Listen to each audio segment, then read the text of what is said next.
السلام علیکم to all my YouTube خاندان، کیسے ہیں سب؟ آپ ٹھیک ہیں؟ بس یہ سیٹرڈے کا دن ہے اور میں صبح صبح بریک فاسٹ کی تیاری کر رہی ہوں. بریک فاسٹ بنا رہی ہوں اپنے اور اپنے ہسبینڈ کے لیے. میری بیٹی کی طبیعت صحیح نہیں ہے، وہ فیور ہے، انہیں چکن گونیا کا ہو گیا ہے، تو بس اسی میں ساری رات جاگتے رہے اور اس کی دیکھ بھال کرتے رہے. اسے ابھی بریک فاسٹ دیا ہے میں نے اور پھر دوائی پلا کے پھر ہم لوگ اپنا بریک فاسٹ کرنا اسٹارٹ کر رہے ہیں. بس یہی کہ تھوڑا پریشانی کا وقت تھا، اور جب میری بیٹی بیمار ہو جاتی ہے تو ہم لوگ کچھ زیادہ ہی سیڈ ہو جاتے ہیں. ہم کہتے ہیں کہ بس اس کو فل اٹینشن دینی چاہیے، اور یہ کہ اللہ کا شکر ہے ابھی تھوڑی بہتر ہو گئی ہیں. وہ کلینک لے کے گئے تھے، انہیں دوائی وغیرہ دی، تو اب یہ کہ اللہ کا شکر ہے بہتر ہے. بس ہم دونوں یہاں بریک فاسٹ کر رہے تھے. آج کچھ ایسا اتنی کوئی روٹین نہیں تھی، بس والدہ کی کال آئی ہے، وہ کہہ رہی تھی کہ مجھ سے ملنے کے لیے آؤ. تو میری والدہ کی طبیعت بھی صحیح نہیں رہتی، تو بس پھر ان سے ملنے ابھی جائیں گے. یہ میرے ہسبینڈ میری بیٹی کو پریسس ٹریٹمنٹ کرواتے ہوئے ان کے لیے میگی نوڈلز بنائے ہیں. وہ کہہ رہی تھی کہ مجھے نوڈلز کھانے، ساتھ ہی ساتھ میں ایڈیٹنگ کر رہی تھی اور ہسبینڈ سے کچھ میں نے ایڈیٹنگ کا کام کروانا تھا، وہ ان کو کہہ رہی تھی، وہ کر کے دے رہے تھے مجھے ساتھ ساتھ. اور یہ کہ بس ہم لوگ شام کی چائے انجوائے کی اور والدہ کے گھر جانے کے لیے تھوڑی پریپریشن میں کر رہی تھی کہ چلتے ہیں وہاں پہ. وہ بھی کافی ٹائم سے یاد کر رہی ہیں، میں ان کے پاس گئی نہیں ہوں. ان کی طبیعت صحیح نہیں ہے، انہیں 2-3 مہینے سے فالج کا اٹیک ہوا ہے، جس کی وجہ سے وہ ابھی ٹھیک نہیں ہے. تو بس ان کے گھر جانے کا پروگرام تھا. پھر ہم آ گئے والدہ کے گھر پہ. یہ سسٹر میری کوکنگ کر رہی ہیں اور جو ہے ساتھ ساتھ جو ہے کوکنگ بھی کر رہی ہیں، اور بس یہ کام بھی کر رہی ہوتی ہیں، اپنی ورکنگ بھی کر رہی ہوتی ہیں ساتھ ساتھ، اور ساتھ ساتھ یہ گھر کا بھی دیکھ رہی ہوتی ہیں. بس اللہ تعالیٰ ان کے بھی نصیبوں کو بہت بلند کرے. یہ گھر اور باہر کی دونوں کی ذمہ داریوں کو سمیٹ رہی ہوتی ہیں، اور ساتھ ساتھ چائے بن رہی تھی. بس سب لوگ لگے ہوئے تھے. میں یہ کہہ رہی تھی کہ بس والدہ کی طبیعت خراب ہے تو گھر کا ماحول ویسا نہیں لگتا.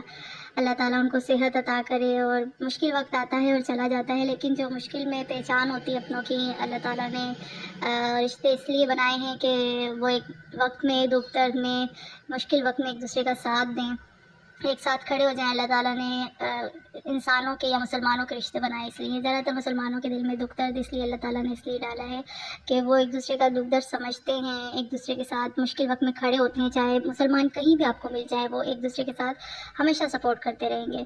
تو رشتے بھی اللہ نے اس لیے بنائے ہیں کہ مشکل وقت میں، خوشی کے وقت میں ایک دوسرے کا سہارا ہو، ایک دوسرے کا ساتھ دیں. چاہے وہ سسرالی رشتے ہوں یا پھر میکے کے رشتے ہوں، ہمیں ہر مشکل میں اپنوں کا ساتھ دینا چاہیے. ان کو فائنینشلی نہ ہو سکے تو کم از کم جو ہے ذہنی طور پہ ان کے سپورٹ ضرور کرنا چاہیے. مشکل وقت میں انہیں دلاسا دینا چاہیے، ان کے ساتھ کھڑے ہونا چاہیے ہر مشکل وقت میں، اور ذہنی طور پہ بھی انہیں سکون ملے. ہر طریقے سے جس طریقے سے ہم کر سکے سپورٹ ہمیں انہیں کرنا چاہیے. ان کی تیمارداری کریں، ان کے ساتھ حسن اخلاق سے پیش آئیں، ان کے دکھ درد کو سمجھیں. اور ایسے وقت میں جب نازک وقت میں مینٹلی طور پر وہ ڈسٹرب ہوں، ان کو جو ہے تسلی دیں. ان کو اس طرح کے معاملہ بتائیں کہ کیونکہ دین میں بھی ہے کہ جو یہ وقت مشکلات جب آتی ہیں تو اللہ تعالیٰ ان کے درجات بلند کر رہا ہوتا ہے.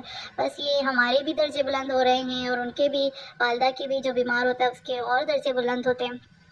تو یہی بس اسی سوچ کے ساتھ، اسی بڑی اگر اپنی ذہنیت کو رکھیں ہم، تو یہ کہ ہماری زندگی کی جتنی بھی مشکل مراحل ہیں وہ حل ہو جائیں گے. خاص طور پہ نماز کے ساتھ ہمیں مدد طلب کرنی چاہیے. اللہ تبارک و تعالیٰ نے فرمایا کہ نمازیں پڑھو اور نماز سے صبر اور نماز سے میری مدد طلب کرو. تو اللہ نے قرآن کریم میں فرمایا ہے، جس کا مفہوم میں نے آپ کے سامنے پیش کیا. بس صبر اور نماز سے ہم جب اللہ سے مدد طلب کرتے ہیں، وہ ڈیفینیٹلی ہمیں آنسر دیتا ہے، وہ ڈیفینیٹلی ہمارے ہر کام میں آسانیاں پیدا کرتا ہے اور ہماری مشکلات کو حل کرتا ہے.